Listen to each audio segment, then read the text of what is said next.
Pertanyaannya, lebih baik mana atau lebih utama mana antara yang melakukan takwil atau tafwid, dan mengapa begitu? Sekian, terima kasih. Assalamualaikum warahmatullahi wabarakatuh. Assalamualaikum warahmatullahi wabarakatuh. Penanya yang kedua.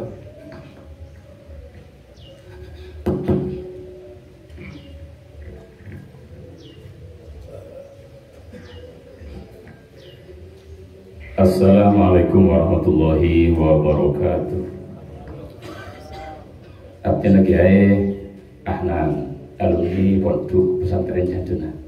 Masuk tahun belum berompak, dimin keluar tahun 90 itu. Saya bisa matur kan itu ciri-ciri Ahlus Sunnah wal Jamaah kepada Pak Ajunan gelek kan itu dalam fikih ngereng madhab siapa, dalam tasawuf ngereng Imam Junaid al-Baghdadi sareng Imam Ghazali mana kita kali. Kan itu ada pertanyaan kritis nih, saya bingung kan tidak.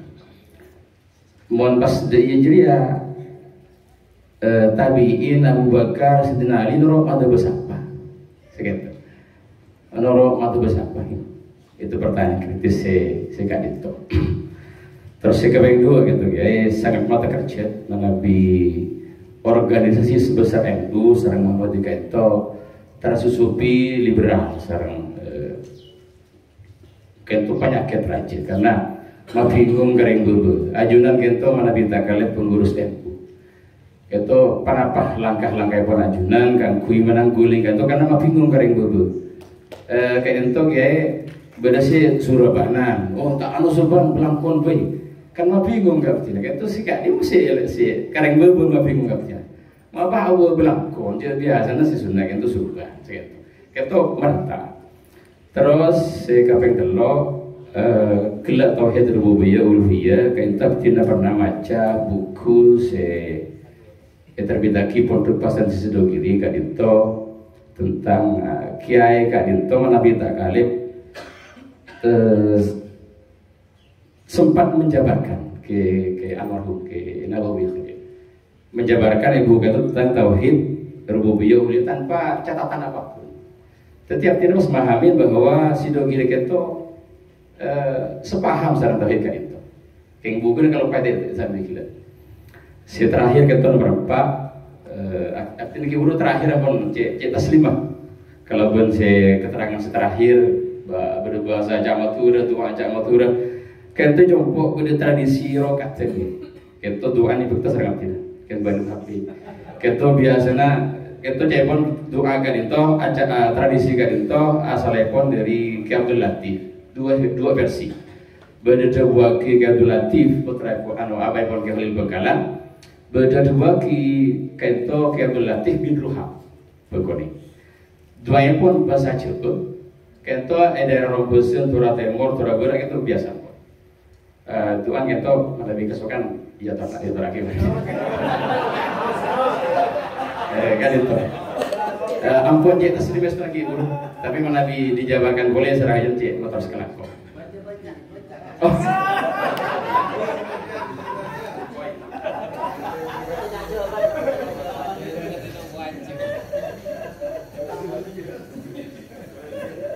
Eki sebagian kata Nabi mustajab 5 menit perlu lestarikan Eki pas kali itu saya sangat dukung abdina karena isim talam bebanyak gitu ya. Beda roh kata aja, beda pengen aja. Ya lalu serang abdina tidak larang.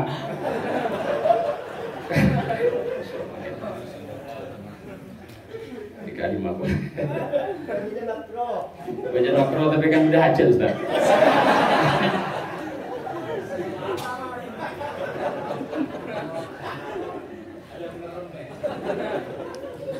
Kan itu lil hajat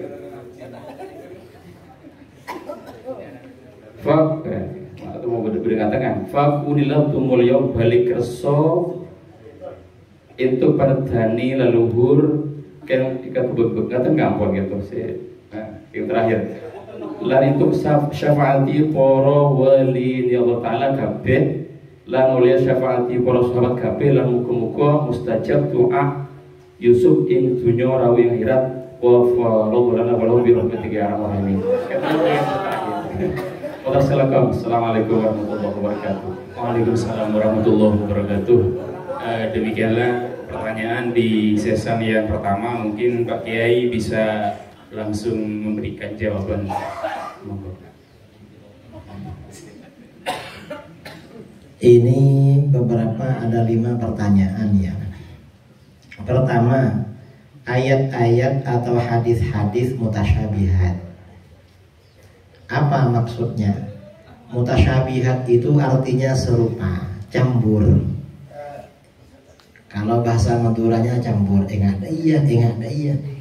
Dikatakan serupa mengapa? Di dalam usul fikih wal mutasyabih ma'lam yattadih makna, sesuatu yang maknanya gak jelas. Koyak campur polan tak jelas. Ada campur ya. Enggak ada berek, enggak ada temur kan campur. Saking enggak berek sekali kan tak campur. Tak jelas. Nah, ayat-ayat mutasyabihat ini, ayat atau hadis mutasyabihat biasanya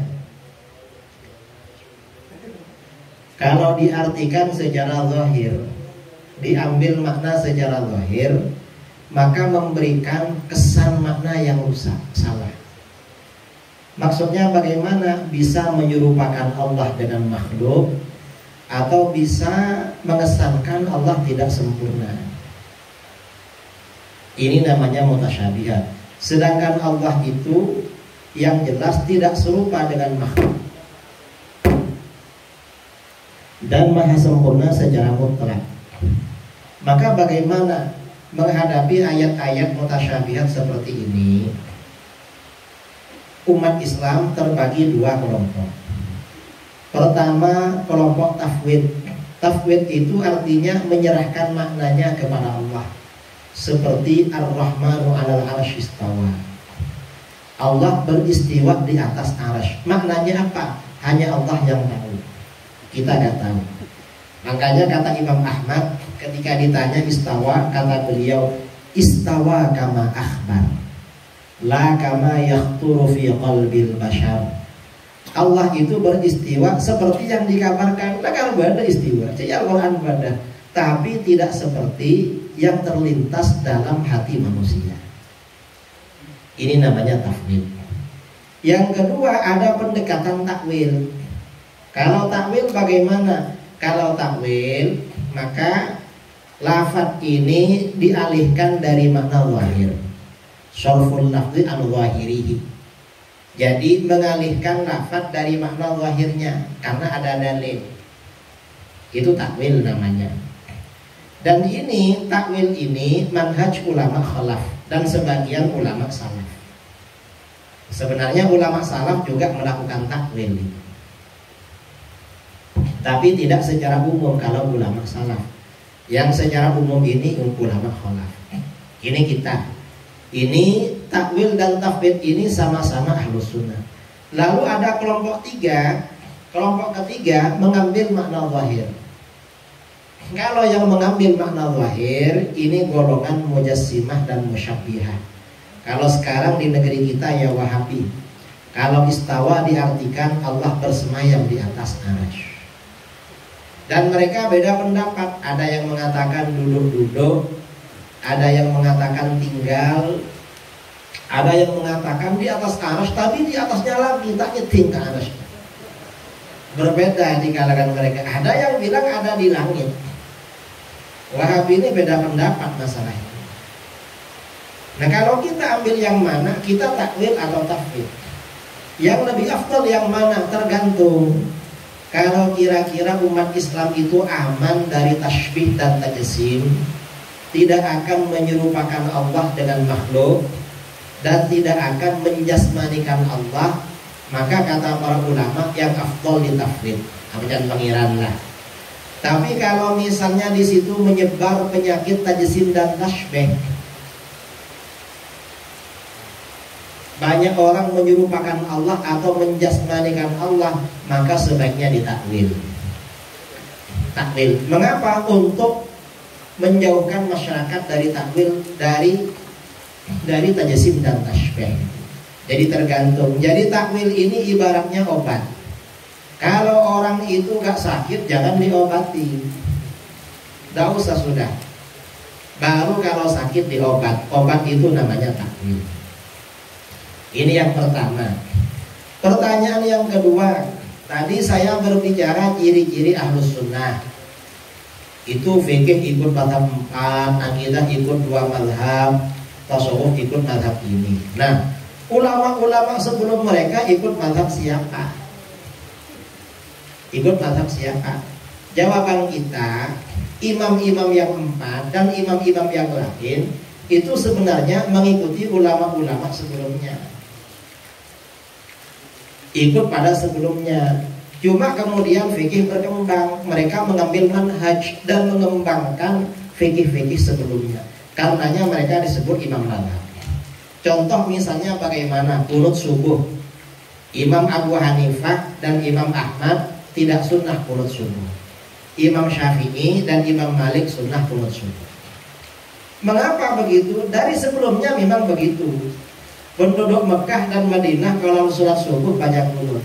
Makanya Imam Maliki mazhabnya lahir di Madinah baca qunut. Imam Syafi'i mazhabnya lahir di Mekah baca qunut. Penduduk Irak dulu gak baca qunut. Imam Hanafi dan Imam Hambali memang tinggal di sana. Makanya beliau gak baca qunut. Artinya para ulama ini memang menjaga, mempertahankan mazhab-mazhab sebelumnya yang pernah ada. Cuma oleh mereka dibangun kaedah-kaedah yang sangat bagus, sehingga ijtihad itu tidak kabul. Ada peraturan yang bagus. Jadi begitu. Karenanya kalau membaca kitab-kitab fikih muqaran, fikih perbandingan mazhab, seperti kitab Majmu' Syarhul Muhadzab, biasanya kan dijelaskan kalau sebelum Imam Syafi'i yang berpendapat begini siapa saja. Hadza mazhab Umar, misalnya wa Abu Ubaidah, wa Anas bin Malik, wa Ibnu Abbas, terangkan. Nanti mazhab satunya siapa dari kalangan sahabat, sama-sama ada.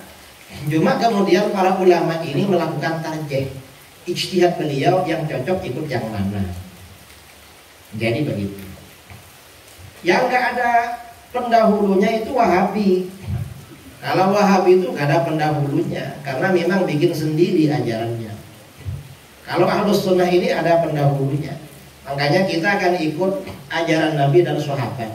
Memang Ahlus Sunnah ini ajarannya nyambung dengan ajaran Nabi dan sahabat. Kalau diteliti. Yang ketiga, NU dan Muhammadiyah ini dimasuki liberal. Ini bagaimana? Ya memang zamannya seperti itu.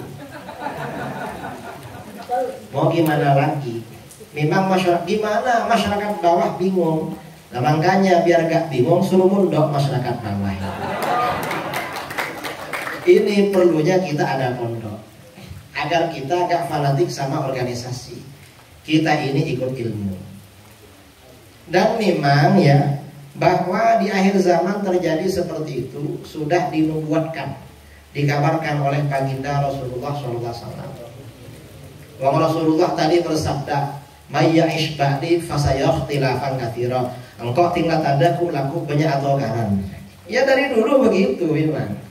Cuma sekarang tambah ramai gitu. Dan tambah bodoh. Tambah tak karuan gitu aja. Dan yang memang yang bisa menyelamatkan hanya ilmu agama. Karenanya dalam hadis riwayat Ibnu Majah dari Abu Umamah, Rasulullah SAW bersabda, "Takunu fitanun yumsir rajulu mu'minan wa yusbihu kafiran." Akan muncul fitnah-fitnah di mana seseorang sore-sore beriman, besok paginya kafir. Ini fitnah apa? Berarti aliran-aliran sesat, karena merusak iman seseorang. Siapa yang selamat?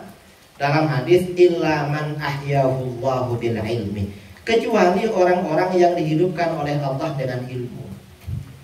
Artinya memang ilmunya hidup, ilmu agamanya. Kalau ilmu agamanya mati, ya terpengaruh, tergerus dengan itu. Makanya ilmu agama ini kita hidupkan. Memang seperti itu. Ini di NU, di Muhammadiyah sama saja. Dulu ketika Rois Am, Kiai Ahmad Siddiq. Kiai Ahmad Siddiq ini pernah dahulu, NU ini diserang Belanda semakin kuat, diserang PKI tambah kuat, diserang Orde Baru tambah kuat. Oh, berarti NU rusak dari dalam, kata beliau. Oh, dari dalam saya merasakan. Lalu Kiai Ahmad Siddiq ini menyampaikan hadis dakwahnya Sayyidina Umar. Sayyidina Umar berkata, "Yahdimul Islam thalathu." Islam ini akan dirobohkan oleh 3 orang.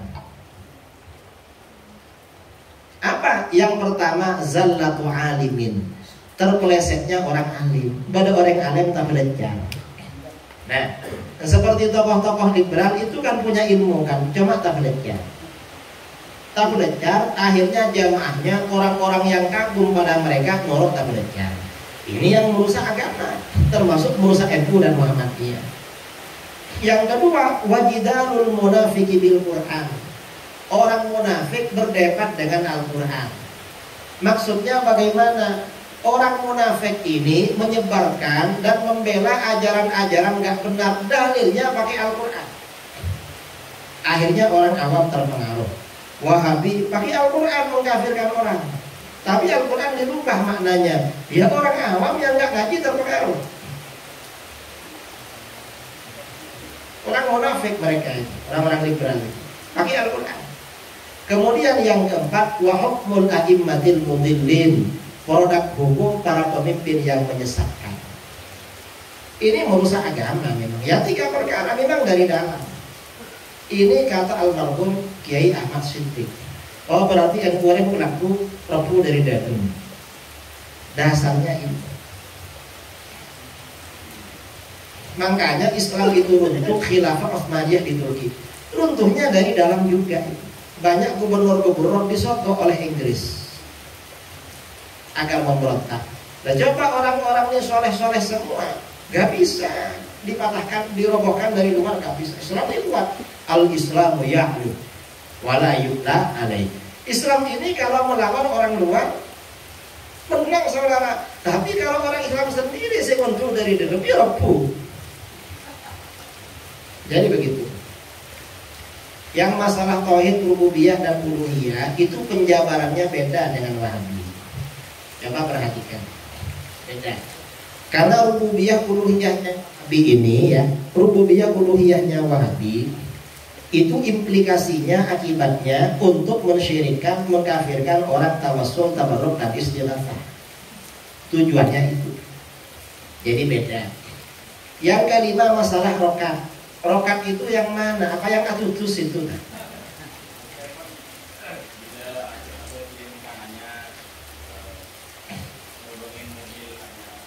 Saya ini waktu adik saya menikah, saya masih di pondok dulu. Adik saya menikah perempuan. Karena saudara cuma 2, entah dasarnya apa itu, harus atutus rokat. Nah, iya. Dan saudara-saudara dari rumahku datang kapi. Saya kan gak suka seperti itu. Mau dimandikan, kok mandi TV kok kesakan di. Kata gendem lah. Abah datang di Ustaz, emang joki ini mandi ya Ustaz. Nama-nama sama di masjid di Madura. Tina lah jong, Mister lah orang yang nakari anian. Akhirnya dimandikan itu. Cuma waktu itu oleh kiainya dibacakan surat Yasin apa. Ada almarhum kiai baca-baca. Kalau airnya dibacakan itu kan jadi ruqyah akhirnya. Kalau jadi ruqyah seperti itu memang ada dasarnya. Dasarnya mana? Waktu Siti Fatimah, ini hadis riwayat Imam Ahmad, ya. Riwayat Imam Ahmad. Waktu Siti Fatimah menikah dengan Sayyidina Ali, oleh Rasulullah SAW sebelum diapa-apakan dipercik-percikan air. Itu dasarnya. Cuma kita beri dipercikan pakai seram tapi kalau tempe. Ya gak apa-apa lah karena di sini air murah. Ya gak apa-apa sebenarnya. Sebenarnya gak apa-apa. Dasarnya ada memang. Itu di kitab Fadailus Sahabah riwayat Imam Ahmad. Riwayat bahwa Siti Fatimah dipercikan air oleh Rasulullah. Dan itu dasarnya ulama. Kalau di Aceh, kalau di sini namanya rokat ya. Di rumah di Jember ada yang bilang rokat, ada yang bilang etutus. Kalau itu yang populer di Jakarta mandi kembang. Dan ada lagu dulu mandi kembang ya tengah malam. Itu ruqyah namanya. Dan itu di Wahabi ada juga. Syekh Abdul Aziz bin Baz di dalam ruqyah di fatwanya itu memang akhirnya yang mau diruqyahkan itu diambilkan daun-daunan di Arab. Daun apa yang ada di situ? Saya tidak paham. Saya pikir, oh ini nggak ada di sini, makanya di sini pakai bunga-bunga. Jadi memang ada dasarnya, kan apa seperti itu. Apalagi memang kok ajam, lebih afdal itu. Boleh pasti ada kebedus. Jadi kepada ada mau ajam deh saya, mau bedus gambar ya. Jadi saya kira memang ada dasarnya ya. Dasarnya ada seperti itu. Kalau dikatakan syirik atau apa ya enggak. Karena itu masuk ruqyah. Wallahu a'lam. Disampaikan terima kasih.